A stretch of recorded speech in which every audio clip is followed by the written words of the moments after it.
Hare Krishna, Krishna Krishna, Hare Hare, Hare Ram, Ram Ram, Hare Hare.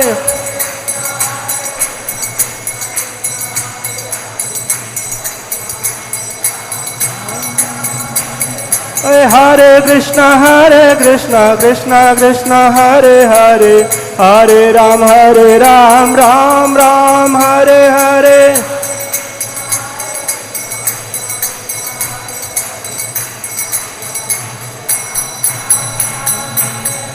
Jaya Radha Madhava Radha Madhava Radhe.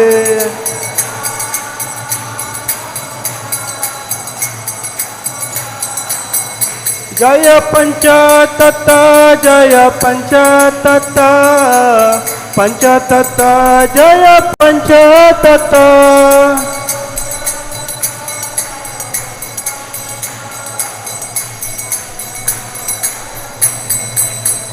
Jaya Nrsimhadev, Jaya Nrsimhadev, Nrsimhadev, Jaya Pallab Maharaj.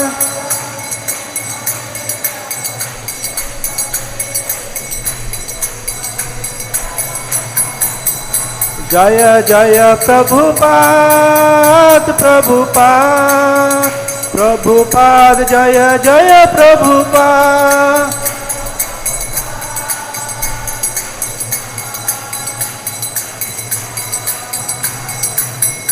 Jaya Jaya Gurudev, Gurudev, Gurudev, Jaya Jaya Gurudev.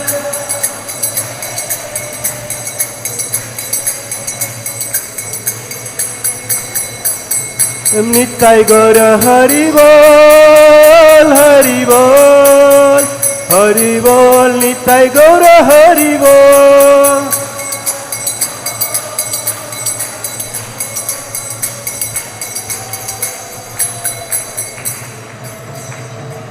Nitai गौर प्रेमानंदे हरि हरि बोल। जय श्री राधा माधव अष्ट सखी वृंदावन की, जय श्री पंचतत्व भगवान की, जय नरसिंहदेव प्रहलाद महाराज की, जय जगतगुरु श्री प्रभुपाद की, समस्त गौर भक्त वृंदावन की। निताई गौर प्रेमानंदे हरि हरि।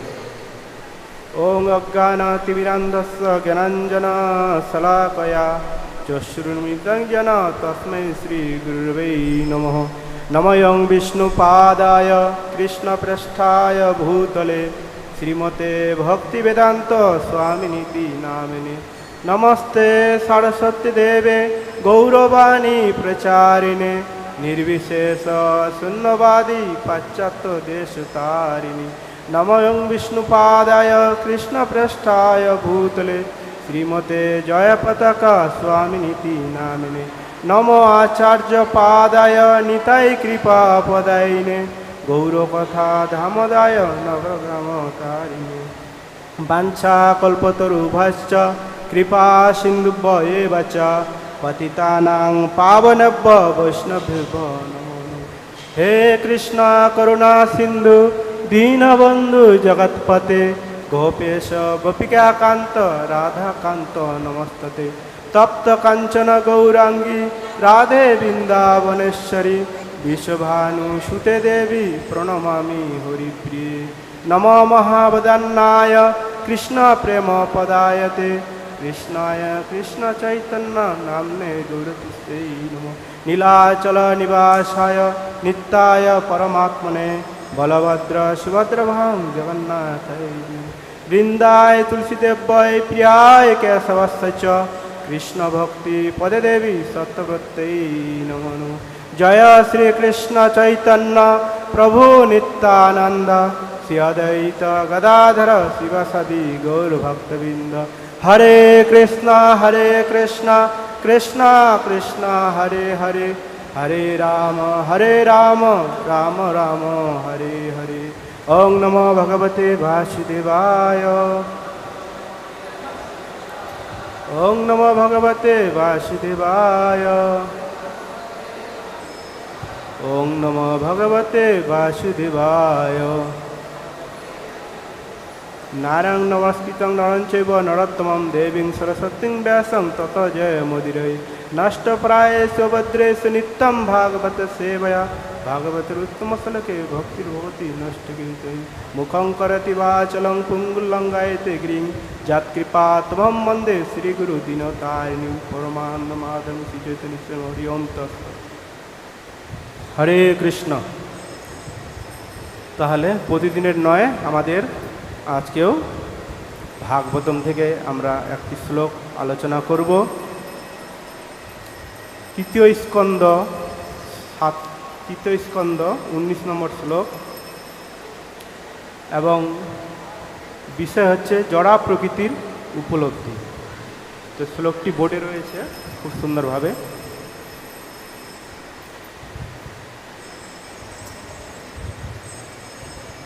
অকর্ত কর্ম বন্ধনহ্যং পুরুষস্য যদ-āśrayaḥ গুণেষু satsu প্রকৃতেঃ কৈvalyaṁ তেষং katham অকর্ত কর্ম বন্ধনহ্যং পুরুষস্য যদ-āśrayaḥ গুণেষু satsu প্রকৃতেঃ কৈvalyaṁ তেষং katham।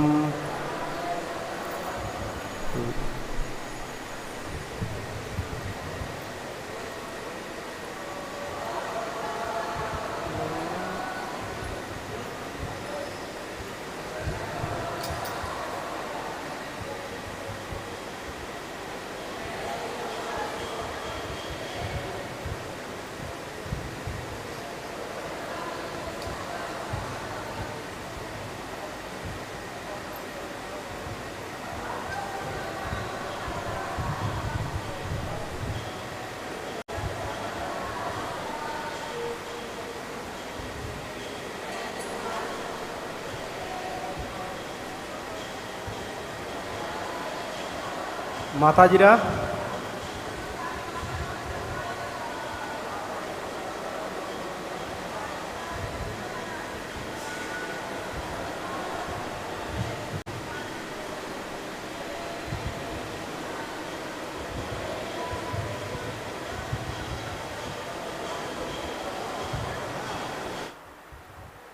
তো এখানে অনুবাদ বহুবাদকৃত।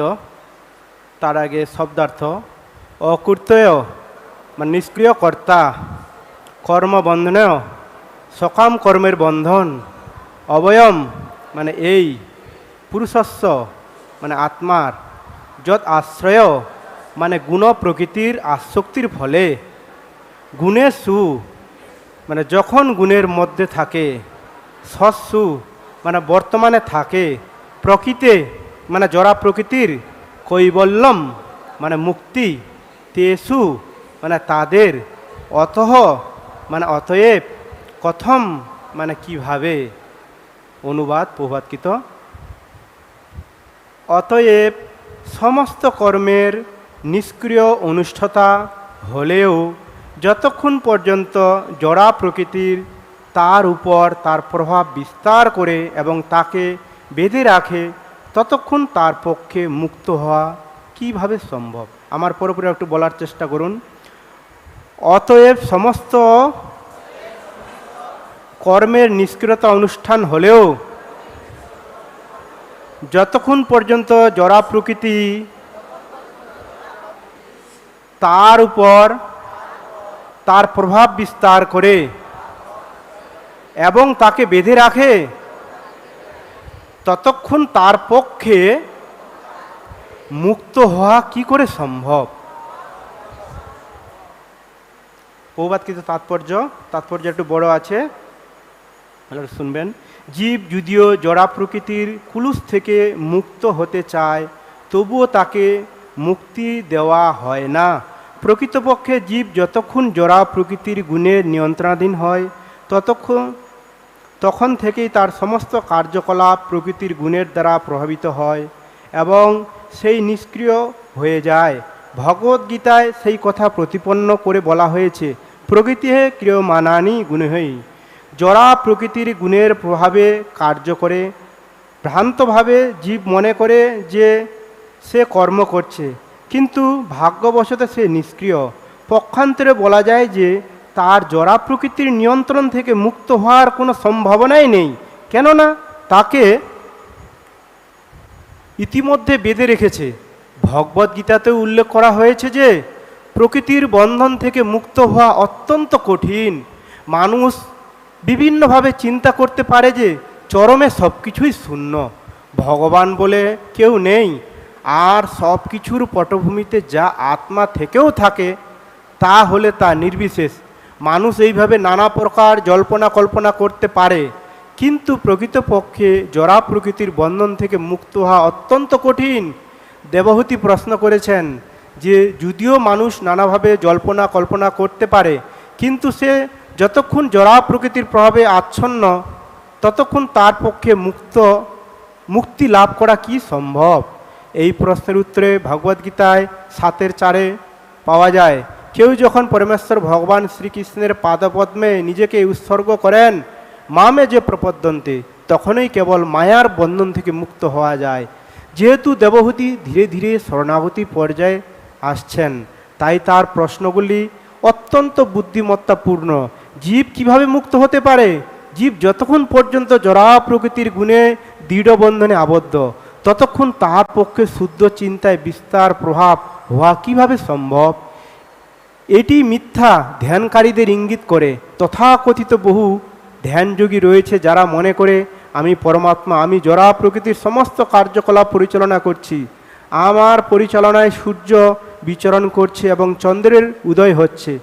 তারা মনে করে যে এই প্রকার ধ্যানের ফলে তারা মুক্ত হয়ে যেতে পারে, কিন্তু দেখা যায় যে এই প্রকার অর্থহীন ধ্যানের 3 মিনিট পরেই তারা জড়া প্রকৃতির গুণের দ্বারা কিভাবে আবদ্ধ হয়ে পড়ে, তার এই আড়ম্বরপূর্ণ ধ্যানের পরে সেই ধ্যানযোগী ধূম্রপান অথবা মদ্যপান করার জন্য পিপাসু হয়ে ওঠে।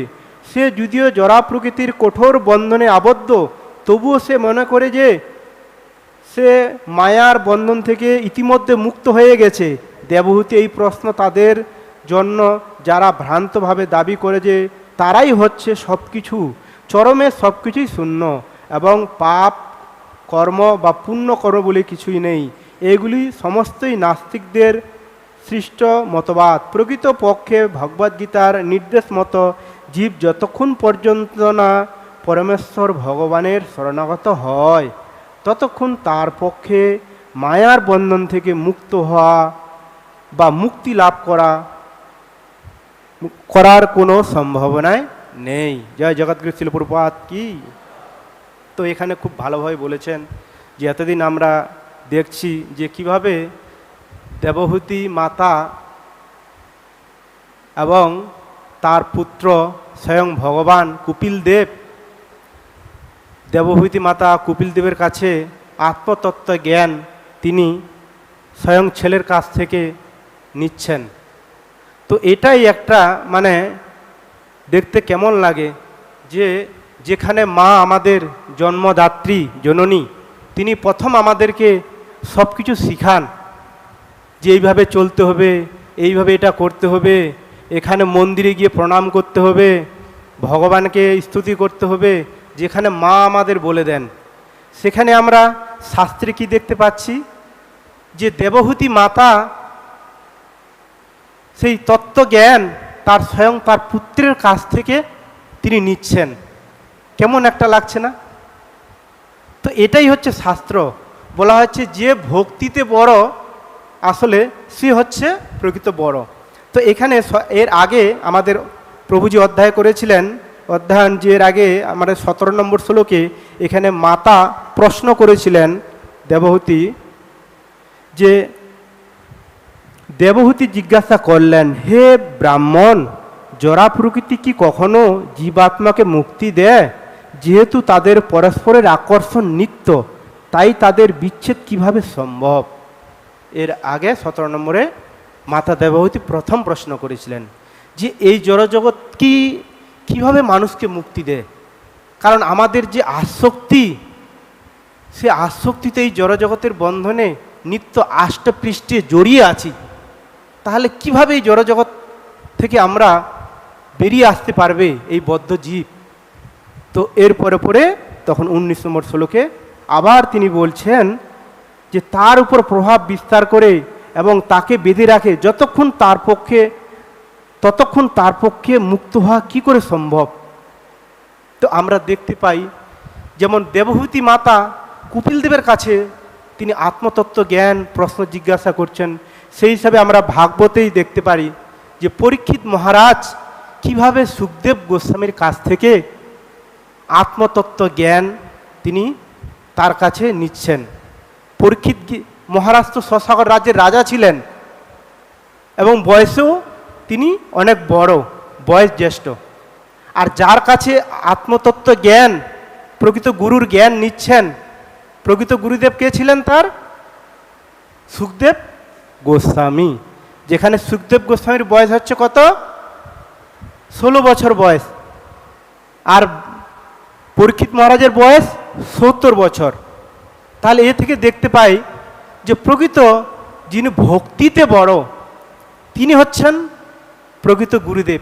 আমরা সাধারণত এ জগতে মনে করি গুরুদেব মানে বয়স্ক হবেন, গুরুদেব মানে কি মোটাসোটা হবেন, তার চুল দাড়ি থাকবে, বড় থাকবে, তিনি প্রকৃত গুরুদেব। কিন্তু আমরা যদি প্রকৃত শাস্ত্র থেকে, ভাগবতম থেকে, ভাগবত চক্ষু থেকে দেখি, তাহলে গুরুদেব হচ্ছেন যিনি ভক্তিতে বড়। যেই কৃষ্ণ তত্ত্ববেত্তা সেই গুরু হয়, কিবা বিপ্র কিবা নেশি শূদ্র কেন নয়।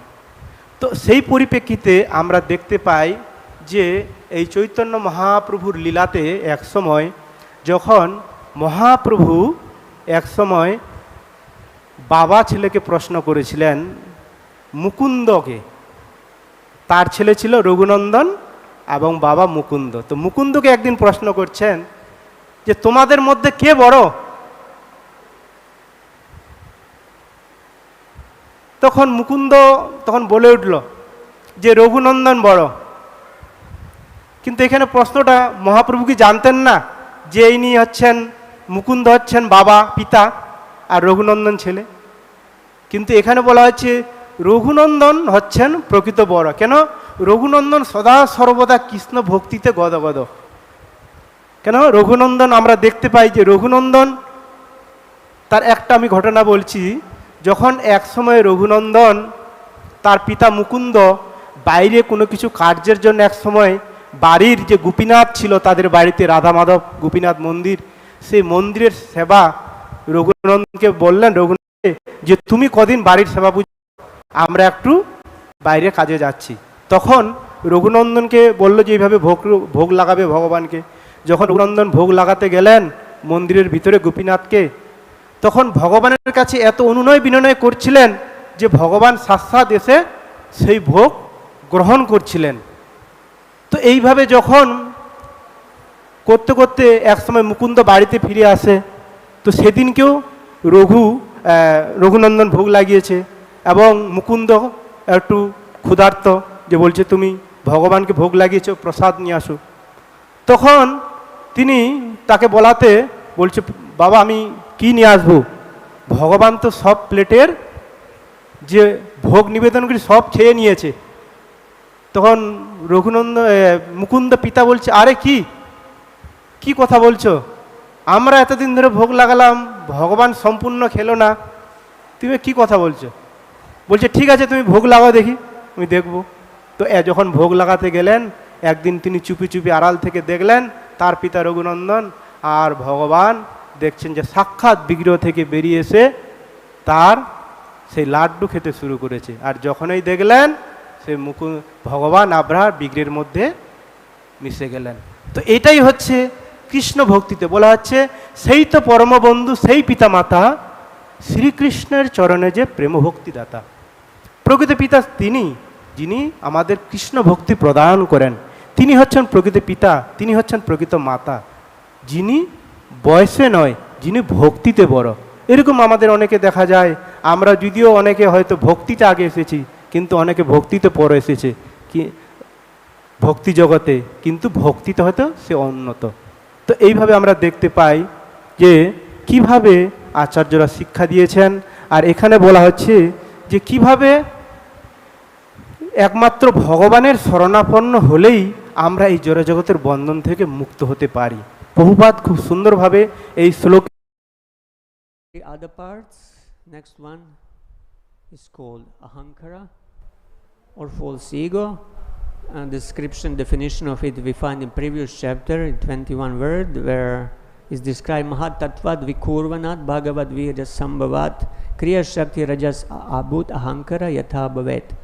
From the mahatattva, which is the product of the energy of the Supreme Lord and is agitated by the mode of passion, manifests the ego generation, which is endowed with the creative energy, kriya shakti. So ahankara or false ego is created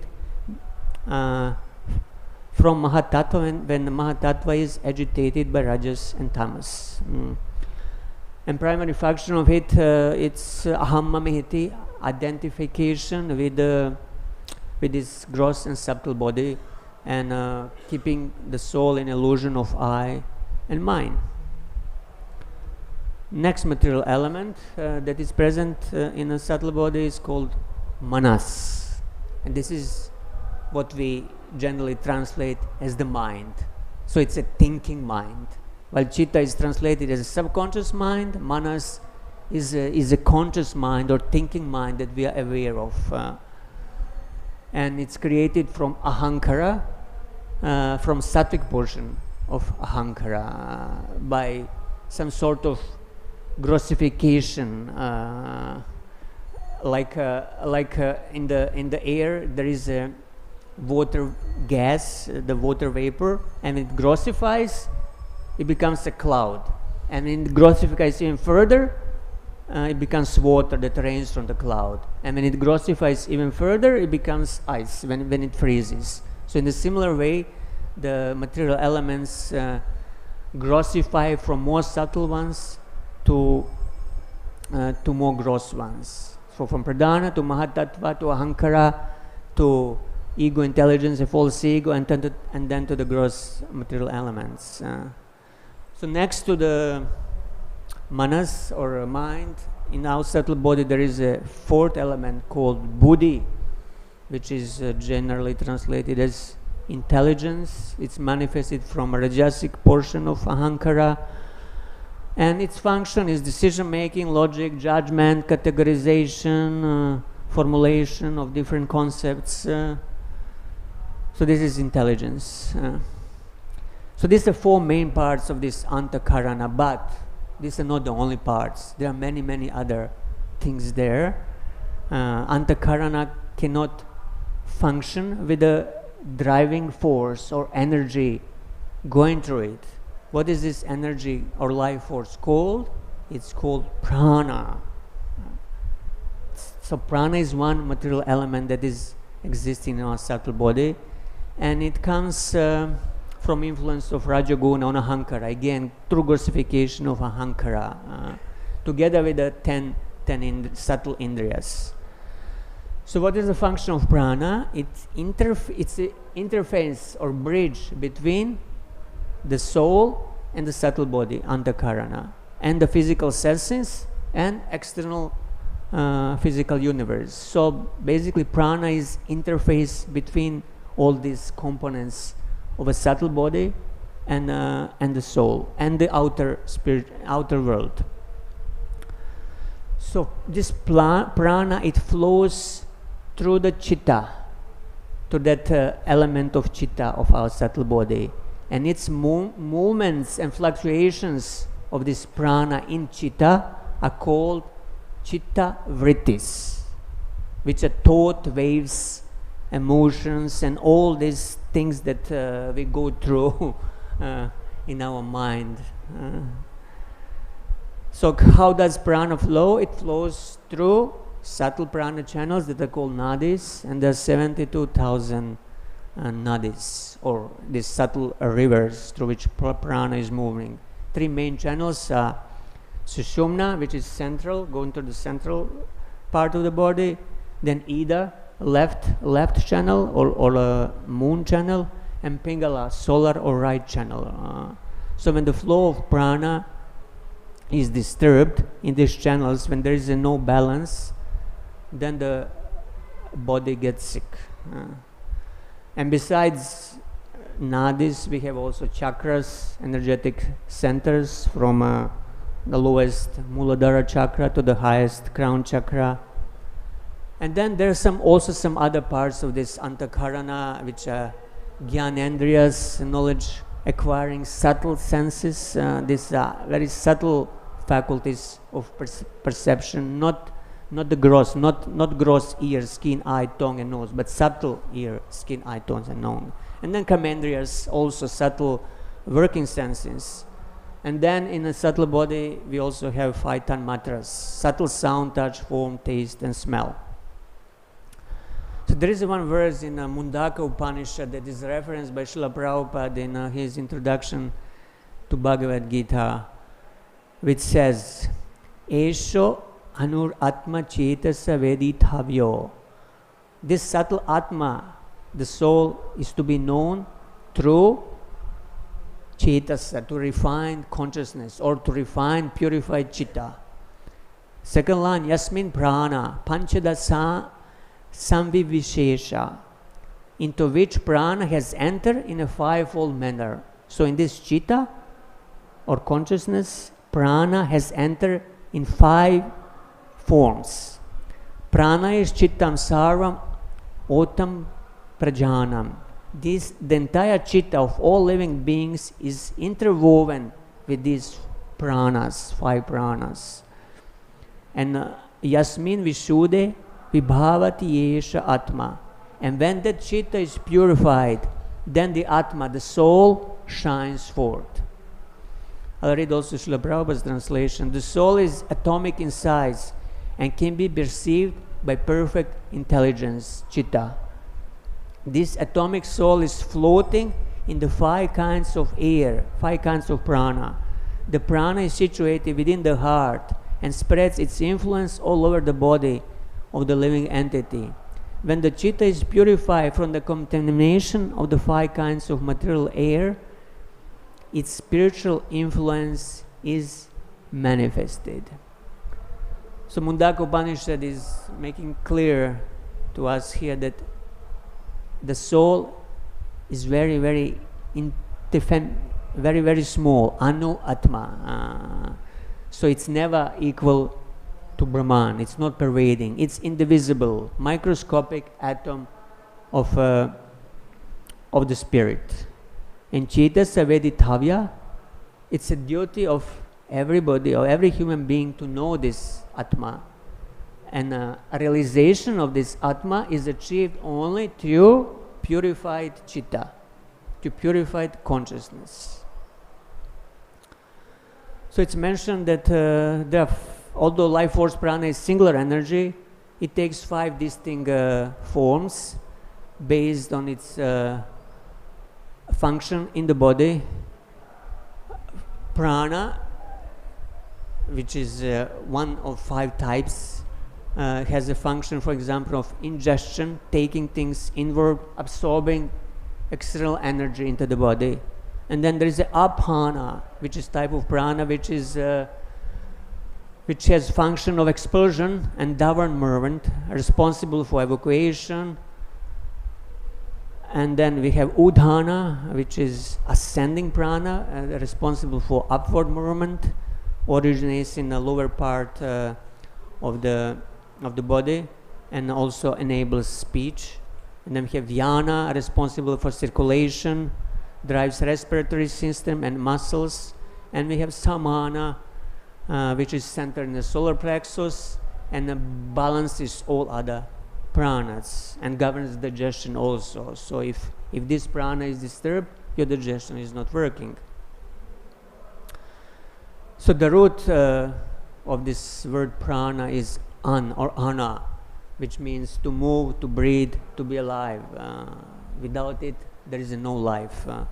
And it's interesting that from this word an or ana comes English word animated. So the soul, as Prabhupada is saying, is floating on the 5 types of prana. At the moment of death, prana acts as the force that is pushing Atma out of this body. So according to our karma and our activities during the lifetime, if we are pious, the prana will push the soul upward. The soul will exit either through the mouth, or it can exit through top chakra, which will indicate liberation. And if somebody is impious and sinful, apana will push him downwards. And then these people, when they pass the bodies, sometimes they pass stool also, which is indication that the soul left through that bottom chakra.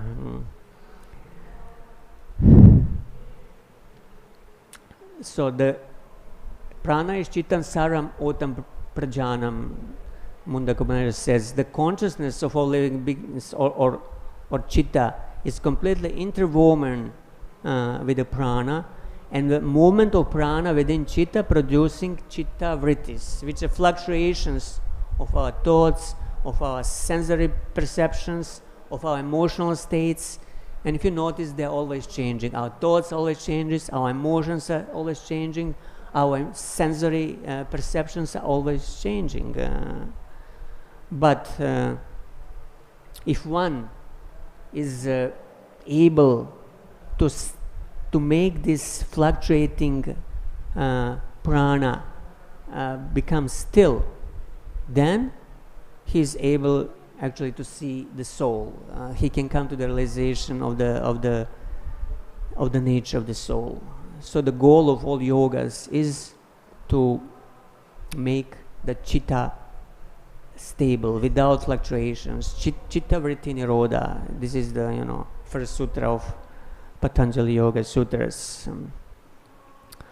So now I would like to go to explain the mechanism of sense perception. How do we perceive things in the outer world? Do we see directly through our eyes? I'm watching something, so my soul is seeing to the eyes the outer world? No, it's not functioning like that. What our soul or Atma is looking is chitta, because the chitta is the element that is close to the soul. So we can only see what is present there in the chitta, in our consciousness. And the chitta is actually changing shapes due to movement of prana within the chitta. And so the soul never interacts directly with the external material world.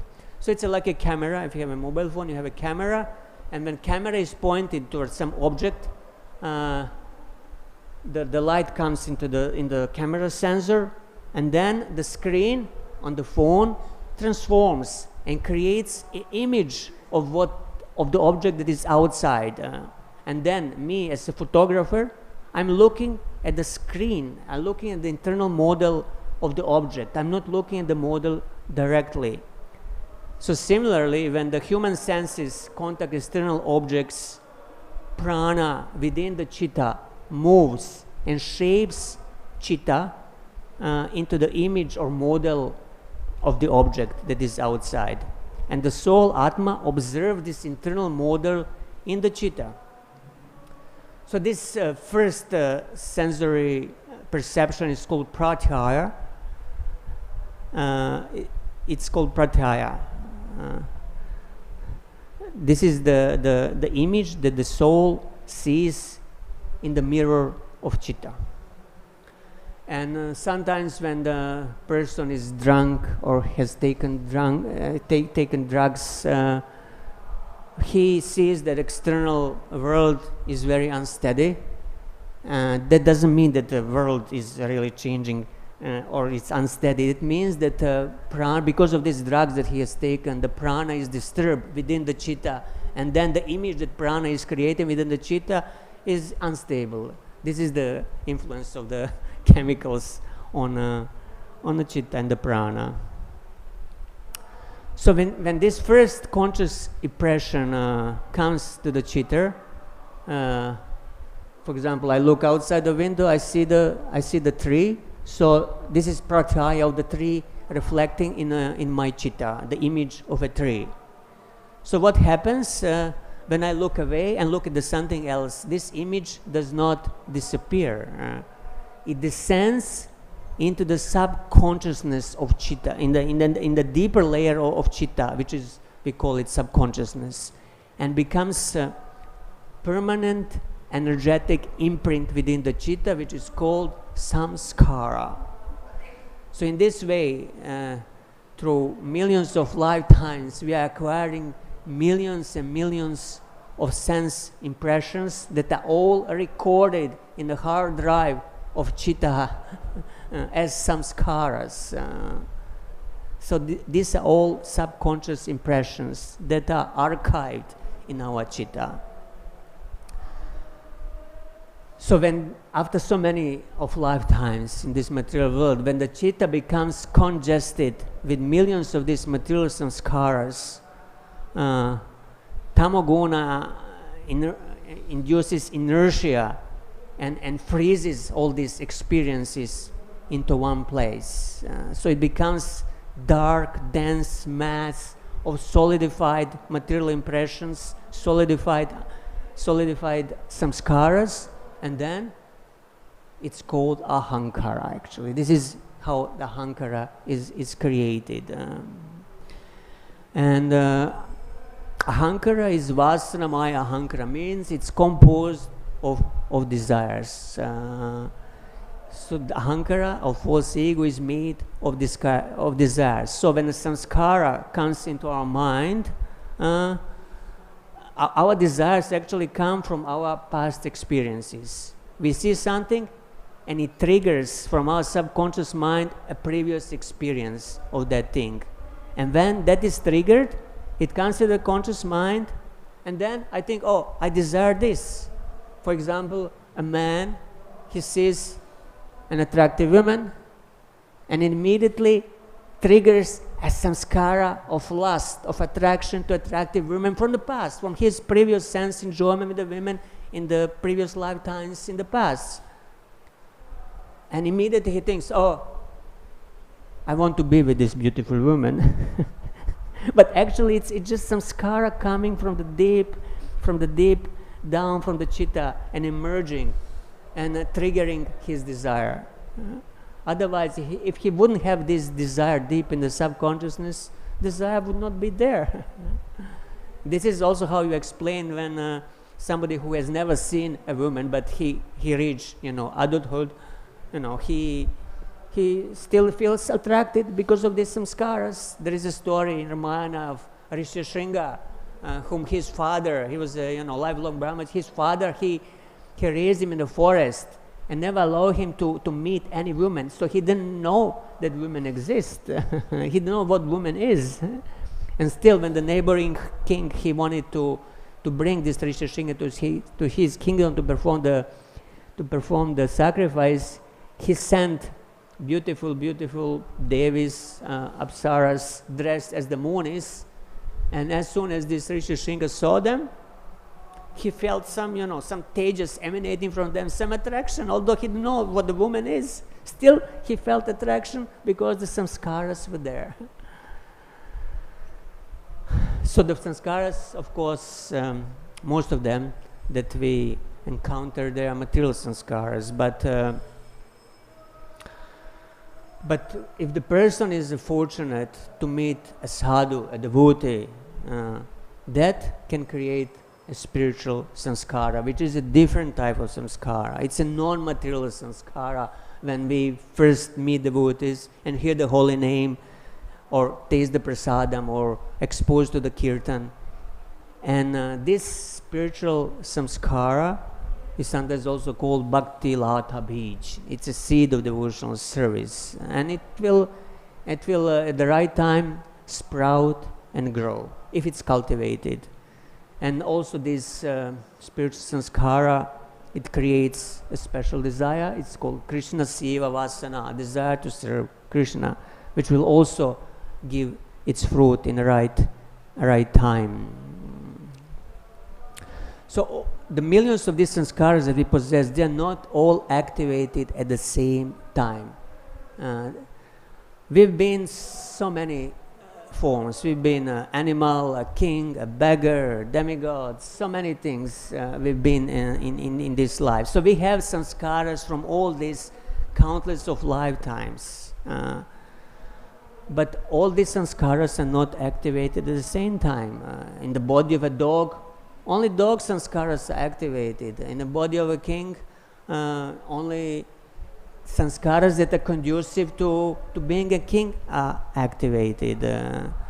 It's compared to the moon moving across the surface of the lake, where there are small dust particles on the surface of the lake. At a certain point of time, moonlight shines only on a certain portion of the lake, on a certain dust particles, and when it moves away, the other particles are left in the dark. So similarly, in one lifetime, one set of sanskaras is activated. In another lifetime, another set of sanskaras is activated. So in this way, our personality is also changing from life to life. We think, oh, this is me. I'm a such and such person. I'm a very confident and cheerful person. Yeah, maybe if you are in the body of a king, you are very confident. But in previous life, maybe you were a beggar, and that time you were very, very humble and shy, and you had different set of sanskaras. But these sanskaras from the previous life are now in a subconscious mind, in a chitta, deep down, and they are not activated.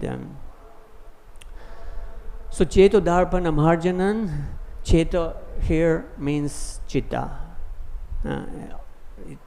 And it needs to be cleansed from what? From the dirt of rajas and tamas.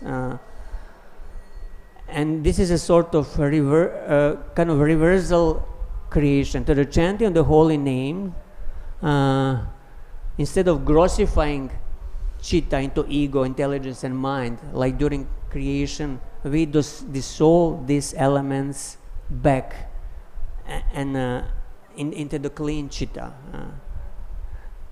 The clean chitta has certain characteristics that Lord Kapila Dev, he explains in the previous chapter. He explained it in the 22nd verse. He says, Svachatvam avikaritvam shantatvam iti cetasa varitibir lakshanam proktam yatapam prakriteḥ para.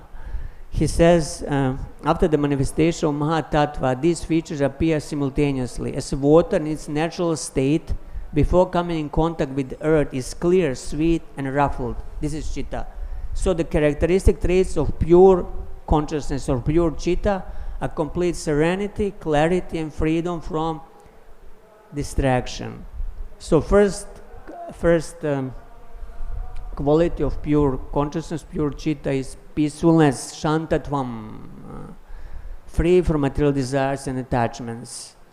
Then avikaritvam, no transformations, means the chitta is completely steady. It doesn't go chitta vrittis. Otherwise, chitta that is contaminated, it suffers from vikshepa, distractions, and laya, sleepiness, and lethargy. And that's why during chanting we fall asleep or we are distracted, because our chitta is not pure. And then next quality is called svachatvam, or clarity. And Sridhar Swami and Srila Vishnu Thakur, they describe this quality as Bhagavad Bimba Grahitvam. So it means that the chitta that is pure has the capacity to receive the Bhagavam Bimba Graha, the reflection of the Lord's form. So when we chant, and if our chitta is pure, we'll be able to see the reflection of the Lord's beautiful form in our chitta. But because in most of the cases our chitta is not pure, we don't see it. So pure chitta is also described as upasana sthanam, the place of upasana, of worship, and upalabdhisthana, the place of realization. And those who try, for example, to meditate on the lila of the Lord, meaning Ashtakalya Lila, do Ashtakalila Smarana, but their chitta is still polluted, they actually miss the point. Smaranam, or remembrance, means that you retrieve from a past experience those samskaras that you previously had. But if you never seen Krishna, if you never experience Krishna and his associates, how can you meditate on it? It is very difficult to meditate on something you've never seen. You just make some, cartoon in your mind of things that you think how it looks like, but it's not really the reality. So that's why this engaging in a smarana without having a clean chitta is counterproductive. What we can do, we can sit in front of the deity and observe the deity form. In this way, form some skharas, and then meditate on the deity form while chanting. This is what Bhaktivinoda Thakur is recommending. So yoga means equanimity of the mind. Even in Bhagavad-gītā, Krishna says, Yogastha kuru karmani sangam tyaktva dhananjaya siddhya siddhyo sama bhutva samatvam yoga uchyate.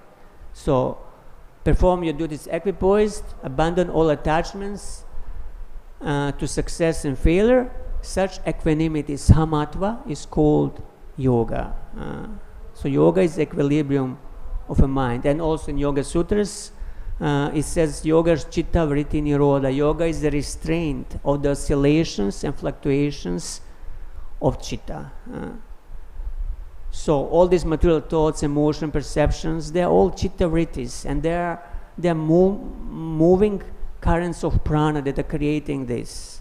So yoga is restraining these chitta vrittis by pranayama, by regulating the prana, because the prana is wired to the chitta. If you regulate the breath and you still the breath, in the same way the chitta vrittis, these movements of prana will still our thoughts. This is how they do in Ashtanga yoga and Hatha yoga.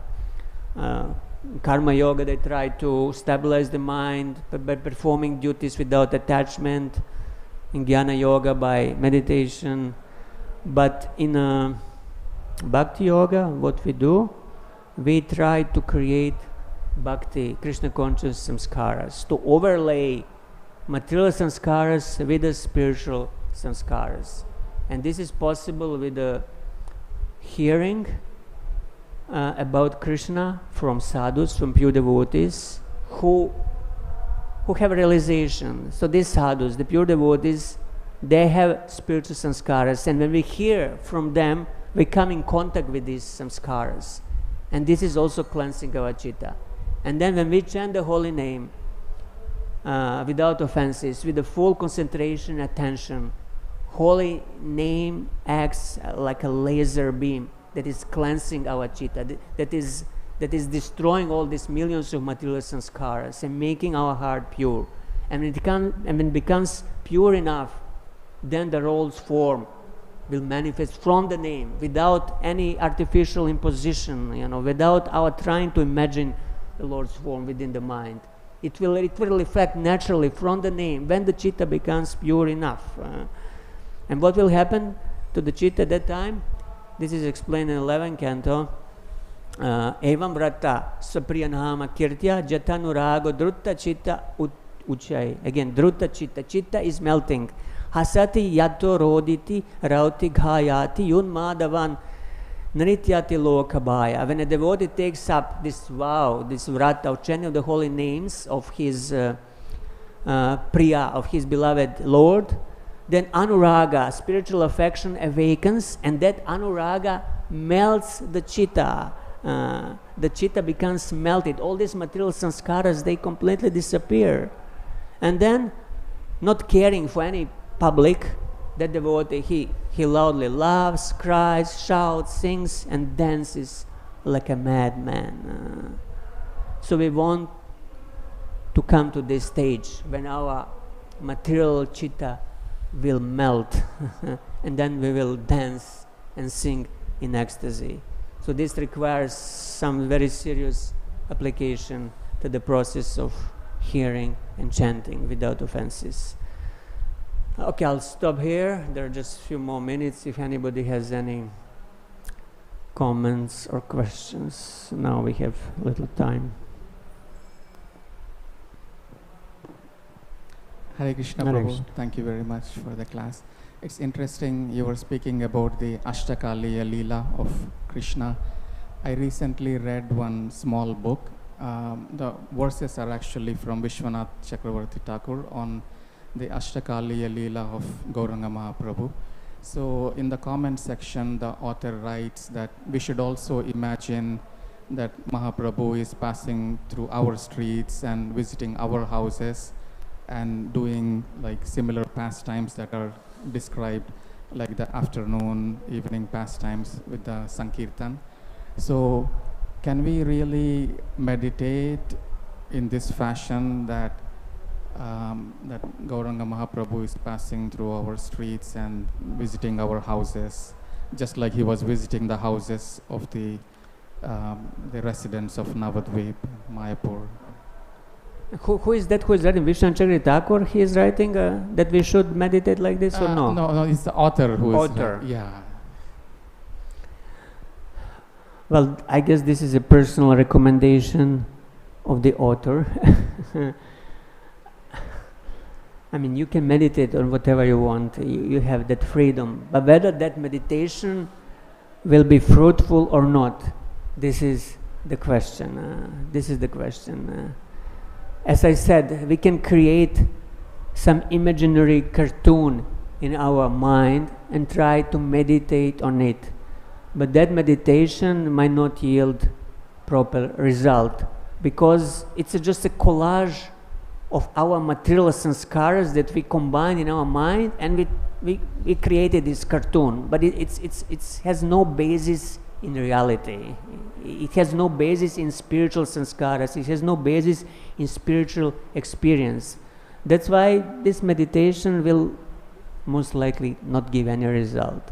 That's why we are advised, instead of trying to do this sort of meditation, to hear the holy name with a rapt attention, to concentrate on the sound vibration of the holy name while chanting. And then, if from this sort of chanting some impression or some samskara naturally comes, then we can, meditate on it.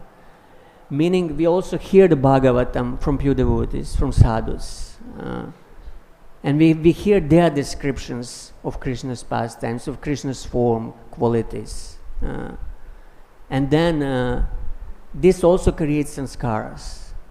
And then, if during attentive chanting, some of these sanskaras from Krishna Katha, from Hari Katha, naturally comes to our heart, if the holy name awakens these true, real spiritual samskaras from Krishna Katha, then we can meditate on them. But just trying to artificially imagine Krishna Leela will not work, because it's just imagination. It's vikalpa. it's something created by our own mind. It has no reality. It has no reality, no basis in reality. So it will not give the result. So a person will just waste their time. So that's why it's more recommended in the beginning to firmly focus on the sound vibration of the holy name. At the same time, hear Harikatha, Krishna Katha from pure devotees who have some realization, and that realization will be transferred to our heart. Thank you very much, Prabhu. Yeah. Especially the part where it's mentioned that Mahaprabhu is visiting our houses seemed a little overrated to me.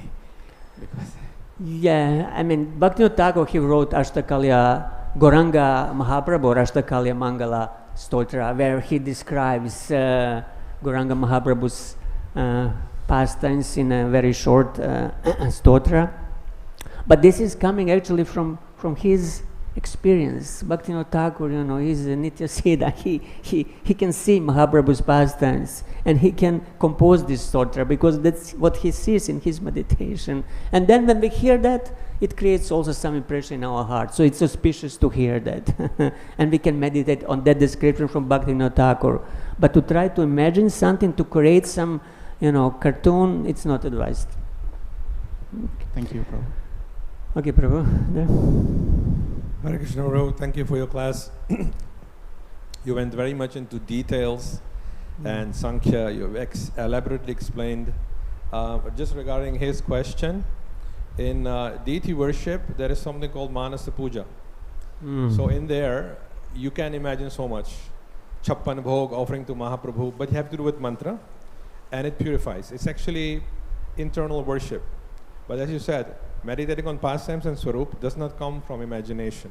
So it's in a sadhaka state that you can offer Eshadhupa, Eshadhipa, like that, and it actually gives as a result of purification. That's not my question. I had one remark, or maybe a question, is that you mentioned observing of external objects to be something like a camera. I recall many years ago, there was an article in the BTG.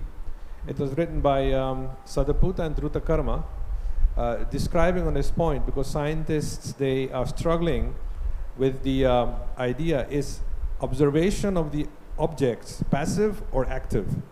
Means, do you have to put energy in there to see it, or does it come just like a camera? And they were connecting it to the pastime or to the Leela where Narad is speaking to Maharaj Prachina Bodhishat, and he's speaking on an analogy of Puranjana. And in that analogy, Puranjana is the soul. And then he marries a wife, a woman, which is his intelligence, buddhi. And then it mentions he goes to Nalina, Nalini, he goes through the gates into the city of fragrance, and he comes out.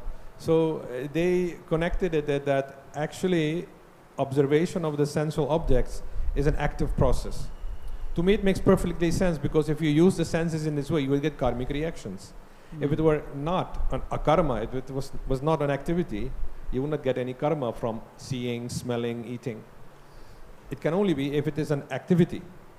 So in a sense, this major discussion, I mean, like, I'm not saying it is resolved in this way. There are many other factors also there. But one aspect of it is, it makes perfect sense to me, unless you concentrate, you don't see it. Therefore, sometimes so many things pass by, and only that thing you concentrate upon means where the soul energy goes out, that you register. Yeah, it sounds to me also that it's active process. Even with the camera, you need to turn on the camera. You need to point to the object.